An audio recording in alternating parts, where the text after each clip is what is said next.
ఒక చీకట్లో ఉంటే వాడిని వెలుతురులోకి తీసుకురావాలి, కానీ వాడికి చీకట్లో చెడ్డ దుప్పటిగా పోకూడదు. అసలు కాన్స్టిట్యూషన్ ఎట్లా ఫామ్ అయింది? ఒక లా గివర్ రావాలి, అతను పవర్ కావాలని కోరుకోకూడదు. అతను వచ్చి దేశానికి ఏదైతే కరెక్టో అది చేసేసి ఆ డాక్యుమెంట్ రాసి వెళ్ళిపోవాలి ఆయన అన్నాడు. అదే మనకు ఆ లా గివర్ అంబేద్కర్ అన్నమాట. No political leader is addressing youth. No political policy or something is helping us. మనందరం కూడా పాలసీస్ అంటే ఏంటి, మన లీడర్ ఎలా కావాలనుకోవాలి, మనం ప్రెజర్ పెట్టాలి సొసైటీలో. Why do you think like our participation is very less compared to youth participation? Like చాలా మందికి అసలు చట్టసభలు ఎందుకున్నాయి, దాంట్లో ఏం జరుగుతుంది, అసలు ఎమ్మెల్యే రోల్ ఏంటి అనే సరిగ్గా క్లారిటీ తెలియదు. Every citizen starts to first learn beyond these things. నీకు బిల్డింగ్ హైట్ కొలవాలనుకో, ఎట్లా కొలుస్తావు? ఒక సైన్స్ కనిపెట్టారు, ట్రిగ్నోమెట్రీ అని. అంత దూరంలో చెట్టు ఉంది అనుకో, ఇక్కడ నుంచి ఆ చెట్టు వరకు ఎంత ఉందో అయితే కొలవచ్చు కదా. తాడు పెట్టు, ఈ డిస్టెన్స్ తెలిసి ఈ యాంగిల్ తెలిసింది అనుకో, టాప్ కి డిగ్రీ తెలుసు, ఆ యాంగిల్ తెలిసి ఈ డిస్టెన్స్ తెలుసు. సో దాన్ని కనిపెట్టేయచ్చు. tan θ అంటే దట్ బై దిస్. ఇంతే. అర్బన్ ఫ్లడింగ్ అవ్వకూడదు అనుకో, ఫర్ ఎగ్జాంపుల్ హైడ్రోలాజికల్ మోడలింగ్ అని ఒకటి చేయాలి. Hydrological modeling. ఒక సిటీది 3D మ్యాప్ క్రియేట్ చేసి దానికి న్యాచురల్ స్లోప్స్ ఉంటాయి కదా, అంటే వాటర్ ఎక్కడికి వస్తుంది అని 3D ఇమేజ్ క్రియేట్ చేసాం ఆ ఏరియాది. ఎంత రెయిన్ఫాల్ పడితే ఎంత వాటర్ ఫ్లడ్ అవుతుంది, ఇట్లాంటి సాఫ్ట్వేర్స్ ఉన్నాయి. సో అది మోడల్ చేస్తుంది, ఎక్కడికి డ్రైన్ అవుతుంది, ఎక్కడ క్రియేట్ చేయాలి డ్రైన్, అక్కడ నుంచి వాటర్ నెట్ తీసుకెళ్లాలి, అంతా సాఫ్ట్వేర్ లో చేస్తారు. మనం ఎప్పుడు కొండాపూర్ ఫ్లడ్ అయింది, గచ్చిబౌలి ఫ్లడ్ అయింది నవ్వుకుంటా ఉంటాం. కానీ దాని సొల్యూషన్ ఏంటి? మెయిన్ స్ట్రీమ్ మీడియా కూర్చొని మాట్లాడింది అనుకో, అందరికి ఎక్స్పోజర్ వస్తుంది, చేయాల్సి వస్తుంది కదా గవర్నమెంట్ కూడా. ఎందుకు చేయట్లేదు హైడ్రోలాజికల్ మోడలింగ్? బుక్కులు చదువుతావు పాలిటిక్స్ మీద, జియో పాలిటిక్స్ మీద, how this laws are made, what ideology goes behind political narratives అని చెప్పి. Why don't you? ఇంకేం ప్రదేశ్ అన్న? మన ఏదో నువ్వు ఎడ్యుకేషన్ సిస్టమ్ గురించి చెప్తుండే కదా. ఇందాక చెప్పిన పాయింట్ అన్న. So I'm victim of bad education. Schools కానీ, కాలేజ్ కానీ, జరిగిన బీటెక్ కాలేజ్ కానీ, దాని తర్వాత జాబ్ కానీ, like so much suffering because of that. Foundation చాలా వీక్ ఉండడం వల్ల. జస్ట్ నీ first class to 6th class 7th class ఏదైతే ఫౌండేషన్ ఉంటుందో అది 2 వర్స్ట్ ఉండే నాది. సో దానివల్ల నేను నా లైఫ్ అంతా సఫర్ అయినా. నేను మార్కులు కొలు తప్ప వాడికి అర్థమైందా లేదా, ఎందుకు అర్థం కావట్లే, ఎందుకు వాడు బుర్రలోకి ఎక్కట్లే అని నో క్వశ్చనింగ్. ఆ క్వశ్చనింగ్ ఏం లేదు. మార్కులు రాకపోతే కొట్టుడు, నేర్పి బట్టి పట్టించుడు. ఇక కొడతాండే భయంతో ఏమో బట్టి పట్టుడు స్టార్ట్, బట్టీలు లేకపోతే స్లిప్పులు. ఇక అంతకంటే మించి ఏం లేదు. ఆ సఫరింగ్ వాళ్ళు స్కూల్ నా కొరకు స్కూల్ టీచర్ చేసే ఉంది బొంగు. చదివిస్తారు, పాస్ అయిపోయిస్తారు, 10th పాస్ అయిపోతాం. ఇంట్రోడ్ బాధ ఇంట్రోడ్ది. వాడికి మార్కులు కావాలి, 90% కావాలి, వాడు రుద్దుతాడు. బీటెక్ వెళ్ళిన తర్వాత ఎవడు పట్టించుకోడు. ఇంకేముంది సంక్రాంతి కూడా. బీటెక్ లేని ఏ జోన్ లో ఉంటాం, వాము ఇంత ఫీజులు కడతాను, ఇంత మార్కులు కనీసం పాస్ అవ్వాలనే జోన్ లో బట్టి పడతాం. బీటెక్ అవ్వగానే మళ్ళీ జాబ్ కొడతాం. ఇప్పుడు ఆ జాయ్ ఆఫ్ లెర్నింగ్ ఇప్పుడు లేకుండా లైఫ్ అంతా. సో అదే అనిపిస్తుంది నాకు, ఎందుకు ఎడ్యుకేషన్ సిస్టమ్ ఇంత అన్ఆర్గనైజ్డ్ గా, ఎందుకు ఎవరు పట్టించుకోడు ఎడ్యుకేషన్ ని. No one speaks about it.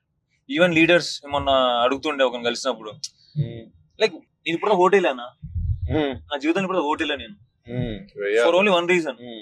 నాకు వాట్ ఈస్ ద యూజ్ అన్న, నాకు డైరెక్ట్ గా నాకు ఏం, like what leaders are doing. No political leader is addressing youth.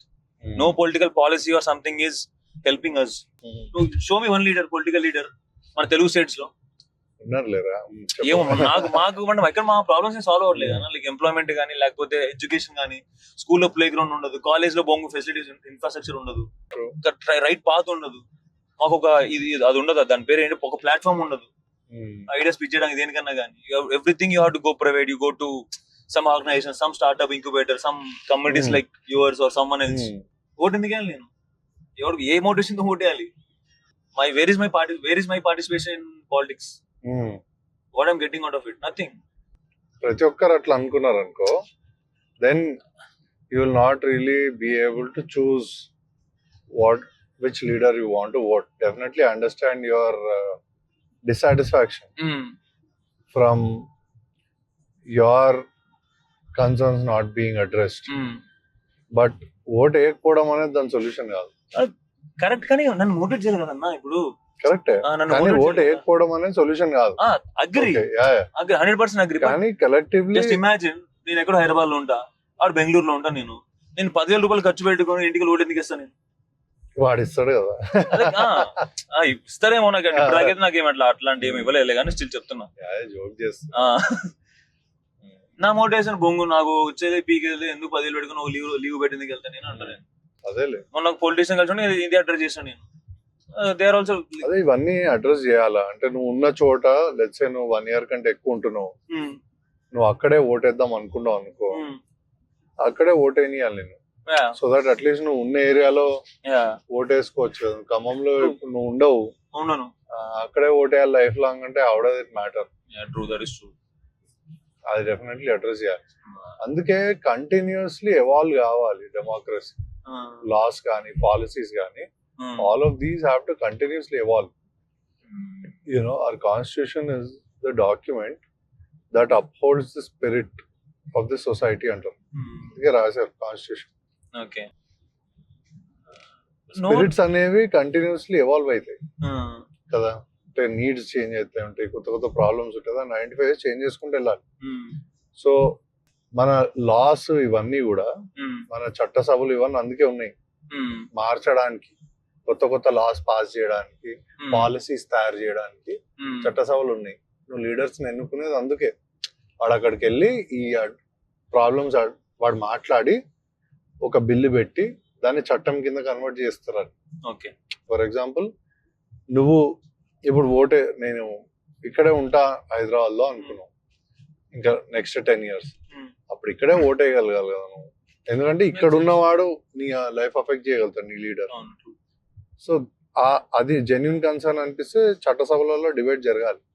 Debate జరిగి వాళ్ళ పాలసీ డ్రాఫ్ట్ బిల్ పెట్టి దాని మీద డిబేట్ జరిగిన తర్వాత మెజారిటీ దానికి ఓటేసారు అనుకో, అది చట్టం కింద కన్వర్ట్ అవుతుంది. ఇది మారిపోతుంది. ఇది కంటిన్యూస్ ప్రాసెస్. ఇది ఫాస్టర్ గా జరగాలి. మనం అనుకున్న పేస్ లో జరగట్లేదు ఇప్పుడు. So they has to happen much faster than the pace that you are looking at. when does it like ఎప్పుడు జరుగుతుంది? Do you think మనందరికి ఎక్స్పోజర్ పెరిగినప్పుడు, మనందరం కూడా పాలసీస్ అంటే ఏంటి, ప్రాసెసెస్ ఏంది, మన లీడర్ ఎలా కావాలనుకోవాలి, మనం ప్రెషర్ పెట్టాలి సొసైటీలో. We all together should form groups, then talk, and then put pressure on leaders. Ask the right questions. You know, ప్రజలలో చైతన్యం వచ్చింది అనుకో, డెఫినెట్లీ మారాల్సి వస్తుంది. Like why do you think like our participation is very less comparatively? Youth youth participation like అంటే మనకి exposure లేదు. చాలా మందికి అసలు చట్టసభలు ఎందుకున్నాయి, దాంట్లో ఏం జరుగుతుంది, అసలు ఎమ్మెల్యే రోల్ ఏంటి, కార్పొరేటర్ రోల్ ఏంటి అనే సరిగ్గా క్లారిటీ తెలియదు. నీకు ఇప్పుడు రోడ్ కావాలంటే ఎవరి దగ్గరికి వెళ్ళాలి, ఎందుకు వెళ్ళాలి, అసలు నువ్వు నీ స్ట్రీట్ క్లీన్ చేయించుకోవాలంటే ఏం చేయాలి కూడా చాలా మందికి తెలియదు. ఒక మామూలు ఒక బేసిక్ పర్సన్ కి వాడి నీడ్స్ ఏంటి గవర్నమెంట్ నుంచి ఆన్ అన్ యావరేజ్, ఇప్పుడు హైదరాబాద్ లాంటి సిటీలో వాడి నీడ్స్ ఏంటి, పొద్దున్నే లేవంగానే వాడి ఇంటి దగ్గర రోడ్స్ ఉండాలి, ఓకే, డ్రైనేజ్ ఇవన్నీ వ్యవస్థ ఉండాలి, వాటర్ రావాలి, ఎలక్ట్రిసిటీ ఇష్యూ ఉండకూడదు, క్లీన్ గా ఉండాలి, ట్రాఫిక్ తక్కువ ఉండాలి. మోస్ట్ బేసిక్ అయితే ఇవే కదా. అంతకంటే ఎక్కువ ఆలోచించరు most of the people. Politics అంటే ఇదే వాళ్ళకి. ఇవన్నీ వచ్చేసాయి అనుకో, మిగతా problems they just live by. And మెల్లిగా ఎప్పుడో కొంతమంది మంచి లీడర్స్ వచ్చినప్పుడు వాళ్ళు ఇంటర్వ్యూన్ అయ్యి ఇది మారాలి అనుకొని వాళ్ళు ఈ చట్టసభలలో బిల్స్ పెట్టి డిబేట్లు చేసి మారుస్తారు. ఇదంతా ఒక స్లో ప్రాసెస్ డెమోక్రసీలో. అందుకని స్లోగా అవుతుంది. నేనేమి స్లోగా అవడం కరెక్ట్ అంటలేదు, ఫాస్ట్ గా అవ్వాలి. కానీ ఫాస్ట్ ఎప్పుడైతుంది, every citizen starts to learn beyond these things. ఏది రోడ్లు, గార్బేజ్, ఇంటి దగ్గర స్ట్రీట్ లైట్లు, డ్రైనేజ్, వాటర్, ఎలక్ట్రిసిటీయే కాదు పాలిటిక్స్ అంటే మనకు సంబంధం. It has to B beyond this. అంటే ఒక స్టేట్ జీడిపి ఎట్లా రన్ అవుతుంది, మైక్రో ఎకనామిక్స్ ఎట్లా గ్రో అవుతుంది, ఫ్రీబీస్ ఎంత వరకు ఇవ్వాలి, ఎంత ఇస్తే కరెక్ట్, నువ్వు FRBM లిమిట్ అంటే ఏంటి, అసలు స్టేట్ నడవాలంటే అడ్మినిస్ట్రేషన్ అంటే ఏంది, ఎన్ని డిపార్ట్మెంట్లు ఉంటాయి గవర్నమెంట్ లో, ఏ డిపార్ట్మెంట్ ఏం చేస్తుంది, ఎవరి రూల్లో ఎఫెక్టివ్ గా ప్రాజెక్టులు ఇవన్నీ ఇంప్లిమెంట్ అవుతున్నాయి, ఎవరి రూల్లో క్యాపిటల్ ఎక్స్పెండిచర్ ఎక్కువ అవుతుంది, క్యాపిటల్ ఎక్స్పెండిచర్ ఎక్కువైతే గ్రోత్ ఎక్కువ ఉంటుంది ఎకానమీ. సో ఇలాంటివి ఎక్స్పోజర్ ఉందనుకో జనాలకి, he will make an inform decision. Even grass root level వరకు ఉందనుకో ఇట్లాంటి exposure, then they will make an inform decision. Okay, అంతే కదా. ఇన్ఫర్మేషన్ అండి అంటే వాడికి తెలుసు కరెక్ట్ ఎవడు చేస్తాడు వాడికే Okay, ఓటేస్తాను, okay, ఇవన్నీ నువ్వు చేయరాబోయ్ నేను ఓటేస్తా అంటాడు కదా వాడు. అప్పుడు ఓకే గాట్ ఇట్. నువ్వు గ్రామంలో ఉన్న ఒక అవ్వ కూడా ఇవన్నీ తెలిస్తే in simple languages, simple terms లో ఏం చేస్తే ఏమైతుంది, ఎవరు మంచిగా చేస్తున్నారు, మంచిగా పనిచేయడం అంటే ఏంటి, ఒక పొలిటీషియన్ అనేది ఆమెకు తెలిస్తే దెన్ ఆటోమేటిక్ గా మన వ్యవస్థలో మార్పు వస్తుంది. అట్లాంటి వాళ్ళకే ఓటేస్తాం, లేకపోతే నోటాకేస్తాము. లేకపోతే వాళ్ళు అసలు నువ్వు నుంచున్నా కూడా నీకు ఓటేయరు అన్నట్టు ఎక్స్పోజర్ వస్తుంది కదా. జనాలు కూడా అర్థమవుతుంది, నుంచిన వాడికి అర్థమవుతుంది కదా. కానీ అంత ఎక్స్పోజర్ క్రియేట్ చేయగలడానికి టూల్స్ ఏవి?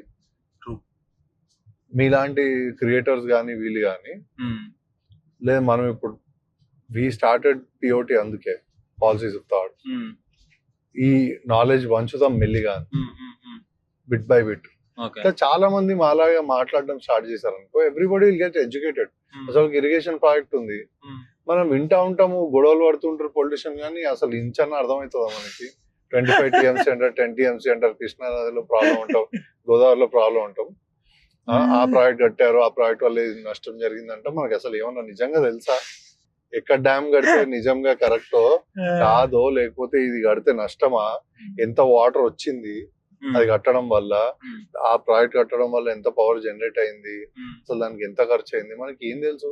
తెలిస్తే కదా మనం యాక్చువల్లీ ఇన్ఫార్మ్ డెసిషన్ తీసుకోగలిగేది. మనకి దానికంటే చాలా ఇంపార్టెంట్ పనులు ఉన్నాయి కదా. మా హీరో కలెక్షన్ ఎంత అయింది, ఆ హీరో అట్లా ఏం లేదు, కానీ నువ్వు నిజంగా నేర్పిస్తే ఎందుకు నేర్చుకోరు జనాలు? వాళ్ళకి ఇంట్రెస్టే కదా.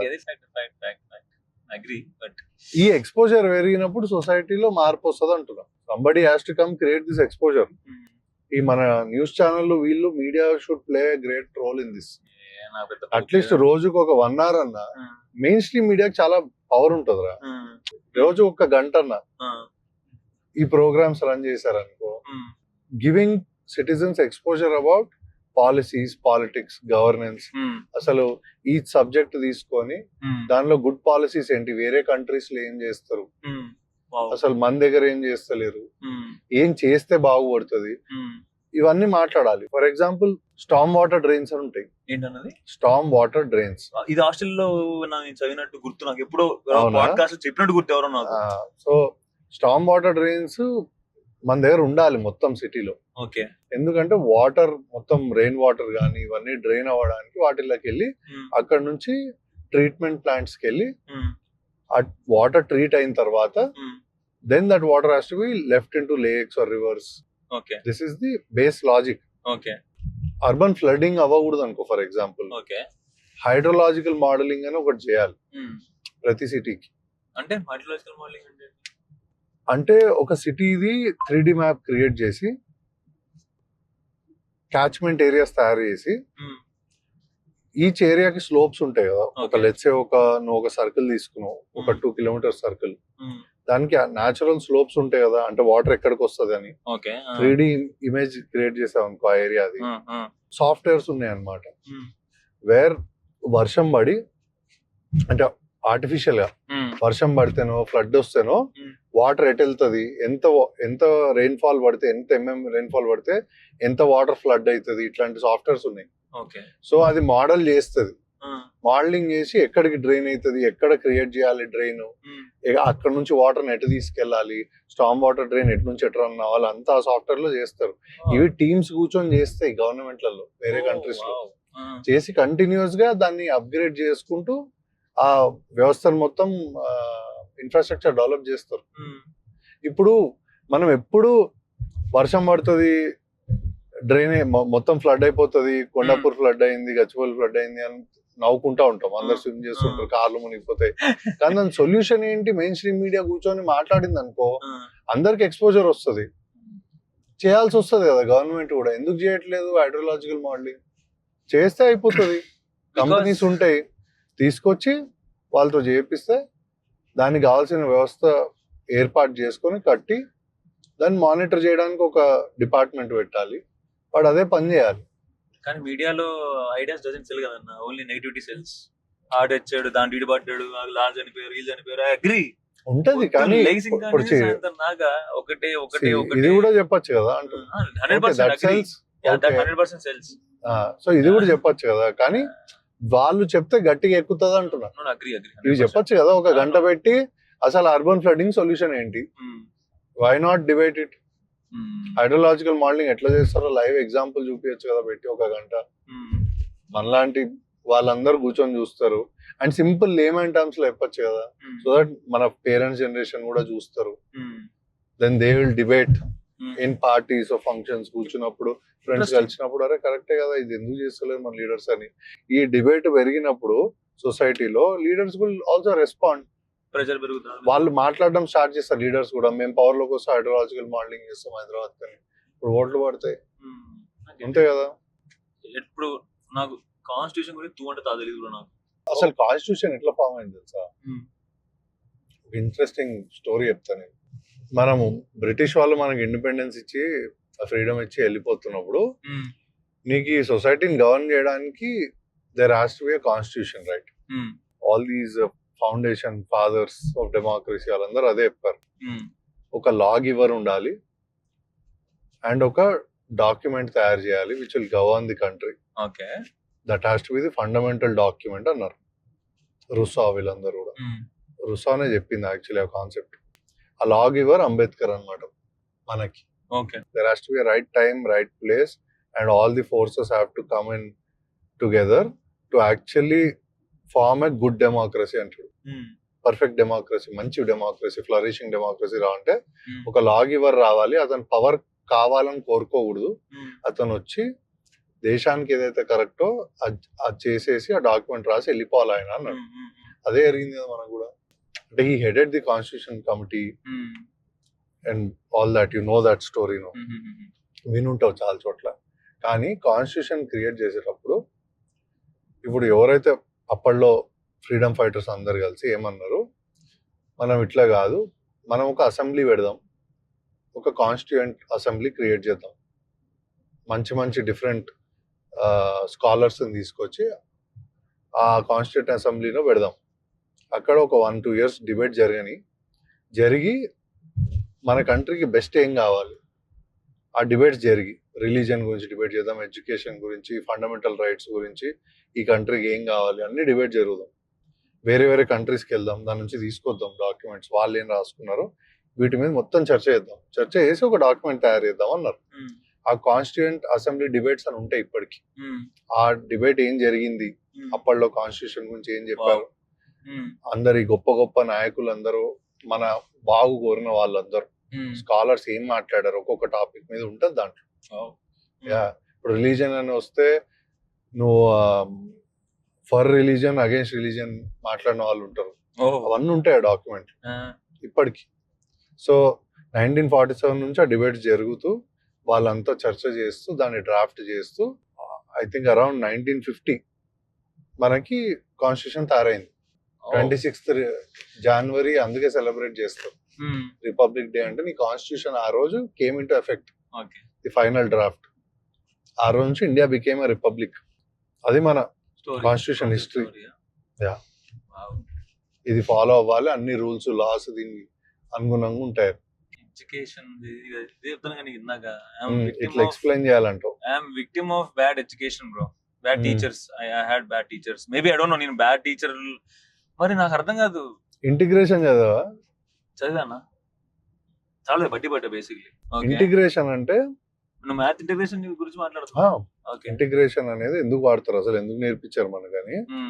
ఇప్పుడు ఒక డ్యామ్ కడుతున్నావురా నువ్వు, ఓకే, రిజర్వాయర్ ఉంది కదా, దాన్ని ఇట్లా వాటర్ ఉంది, డ్యామ్ ని ఇట్లా ఇట్లా ఆపుతుంది కదా డ్యామ్ అనేది. ఈ డ్యామ్ వాల్ ఉందా, దీని మీద ఎంత ఫోర్స్ ఉంది, ఎట్లా చెప్పాలి? ఒక 100 feet వాల్ ఇట్లా డెప్, అదే పైనుంచి కింద వరకు ఇట్లా ఇటు 100 feet ఉంది, ఇటు 100 feet ఉంది అనుకో, ఎంత వాల్ కట్టాలి, ఎంత లావుది కట్టాలి, ఎంత డెప్త్ లోకి దాని స్ట్రెంగ్త్ ఫౌండేషన్ తీసుకోవాలి, ఇవన్నీ నువ్వు క్యాల్కులేట్ చేసి కట్టాలంటే ఫస్ట్ నీకు ఆ వాల్ మీద ఎంత ఫోర్స్ పడుతుంది ఈ వాటర్ వల్ల అనేది తెలియాలి కదా. ఒకటి చెప్పు, ఇప్పుడు వాటర్ ఇక్కడ ఉందిరా, ఇక్కడ నుంచి కింద ఒక 100 feet వాటర్ ఉంది.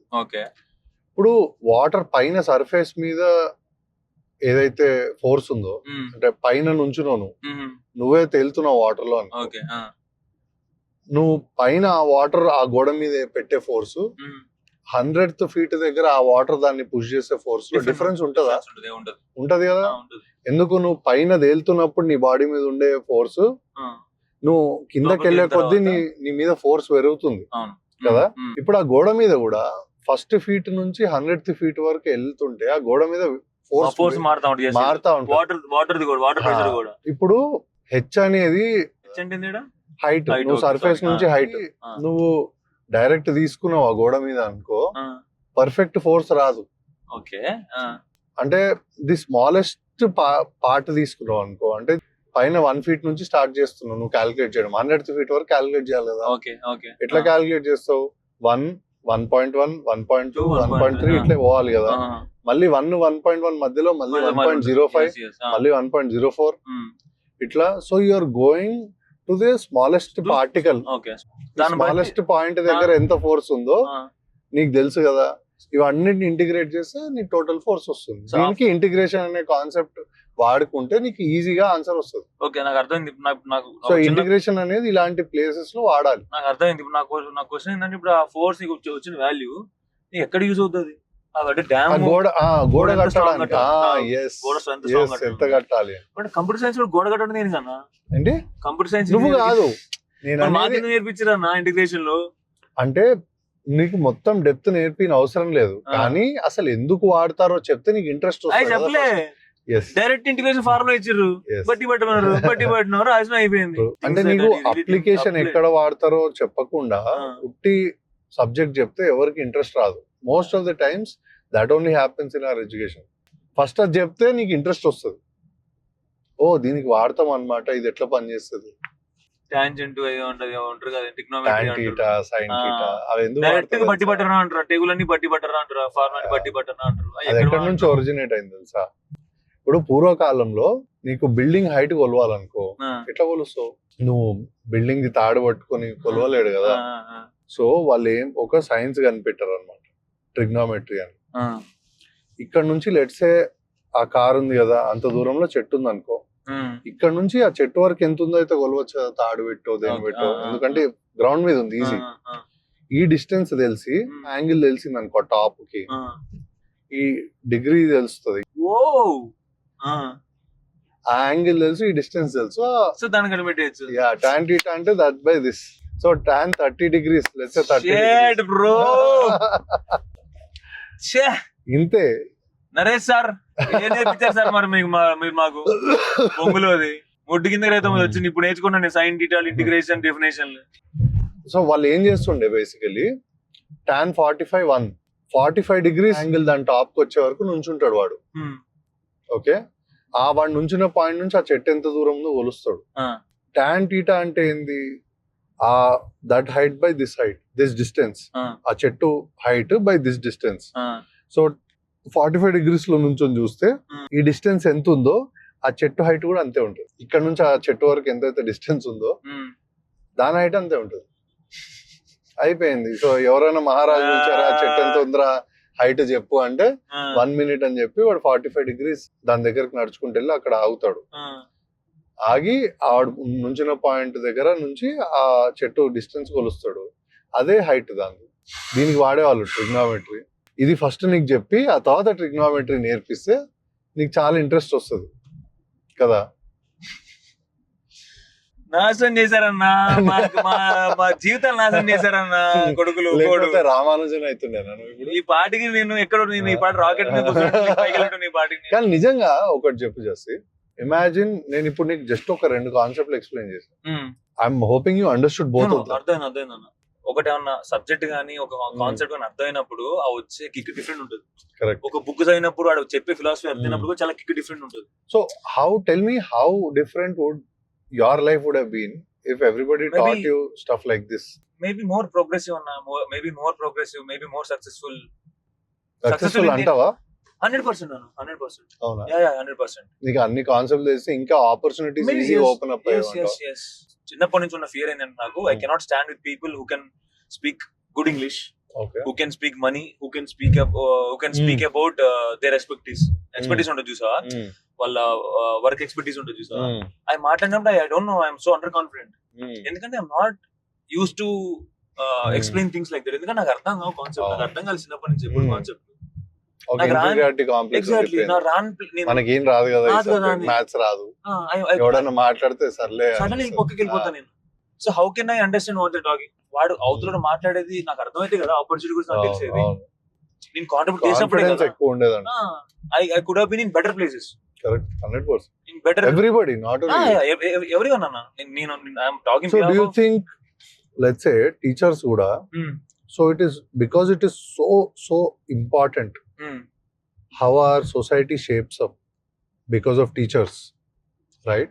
Very Do you under. think there has to be so much more focus on certifying somebody as a teacher before even letting them teach, and train them first to be able to be great teachers, 100%. then only let them yes నాకు teach people? నాకు చిన్నప్పుడు మా స్కూల్లో మా warden ఉండేటోడు అన్న. I don't name, I'll not name him. I'll not name his caste also, anything. But he mentioned one thing. So one fine day, he was telling, నాకు government job కొట్టాలి, దానికంటే ముందు గవర్నమెంట్ జాబ్ ఎందుకు కొట్టాలి, నాకు పెళ్లి కావాలన్నాడు. ఈజియెస్ట్ జాబ్ ఏంటి అంటే డిస్కషన్ వస్తుంది కదా, వాడు చెప్తా ఉంటారు కదా నార్మల్లీ, ఇట్లా ఇట్లా డబ్బులు సంపాదించవచ్చు, ఇక్కడ ఇంత రిజర్వేషన్ ఉంటుంది. So he said casually, he said నేను టీచర్ అయిపోతాను ఓవర్ నైట్, జస్ట్ బికాస్ పెళ్లి సంబంధం వచ్చిందని. కానీ టీచర్ అయ్యాడా? టీచర్ అయిపోయాడనా? పెళ్లి సంబంధం వచ్చింది అన్నాడు. బీఈడి ప్రిపేర్ బీఈడికి బీఈడి సమ్ ఓపెనింగ్స్ పడ్డాయి, 1.5 years సంథింగ్. అంటే అప్పటికే బీఈడి చదివాడా? ఆ బీఈడి అని కోర్స్ చేశాడు బయట ఎక్కడో, చేశాడు మొత్తం బీఈడి కోర్స్ చేశాడు మొత్తానికి.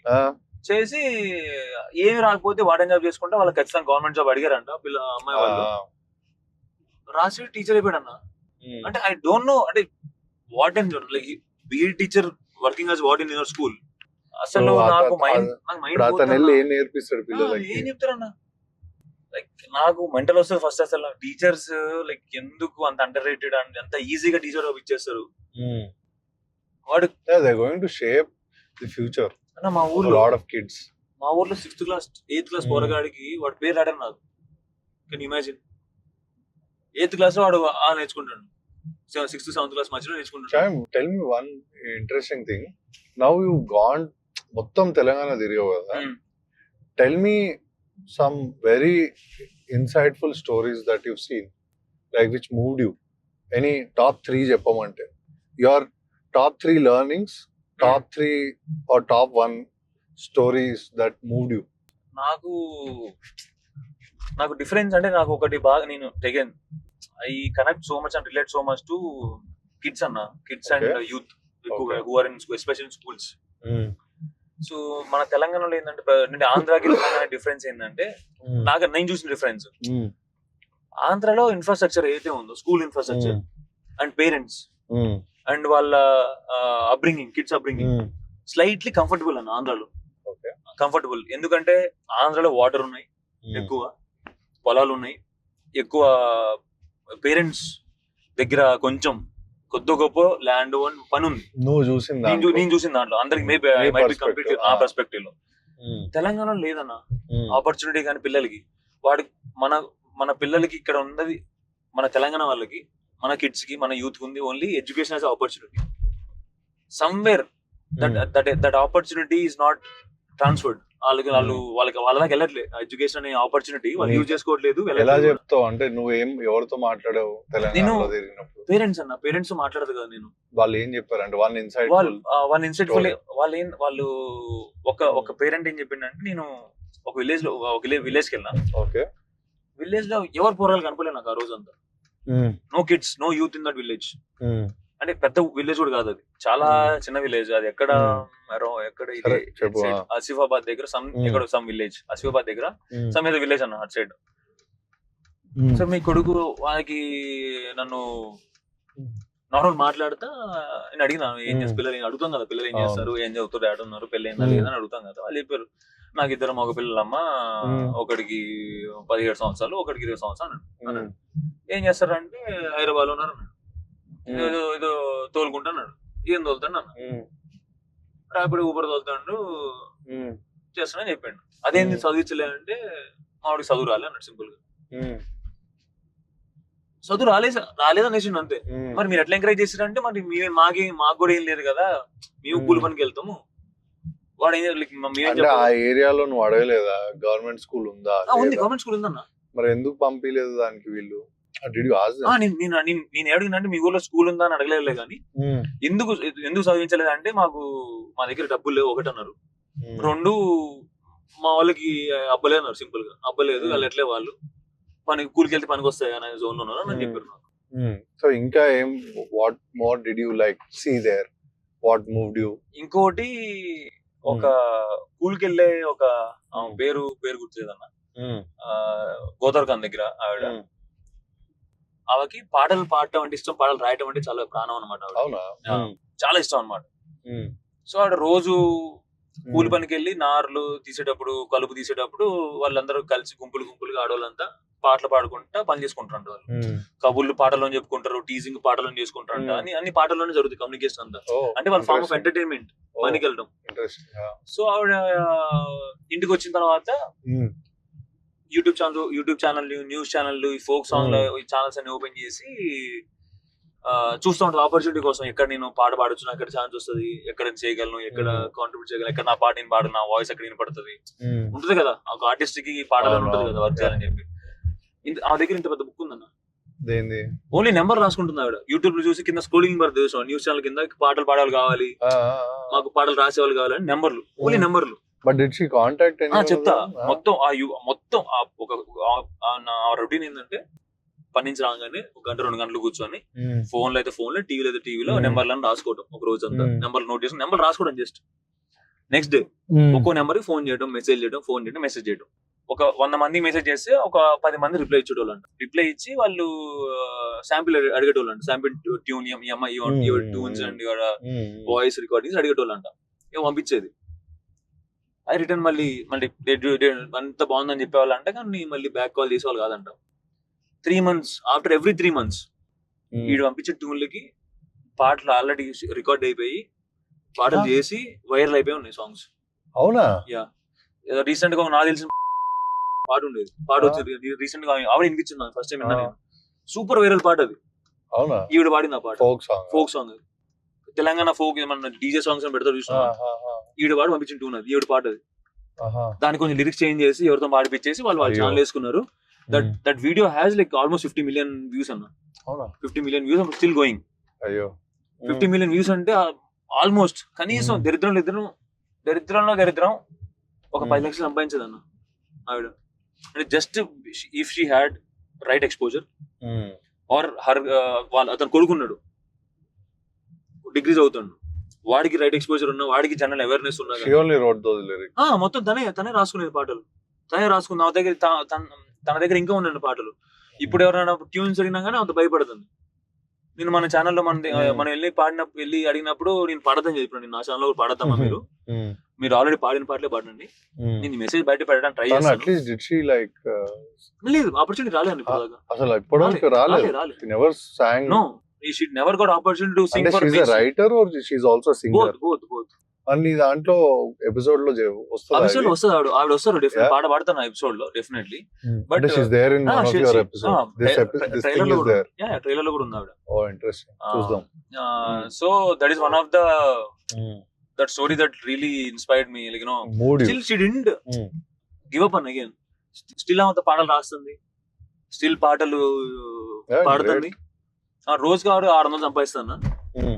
ఏ రోజుకి ఆ రోజు చేసుకుని ఉంటారు. నేను వెళ్ళిన రోజున just because I have camera, just because I told her I put her video out, just I told her I document this and publish it.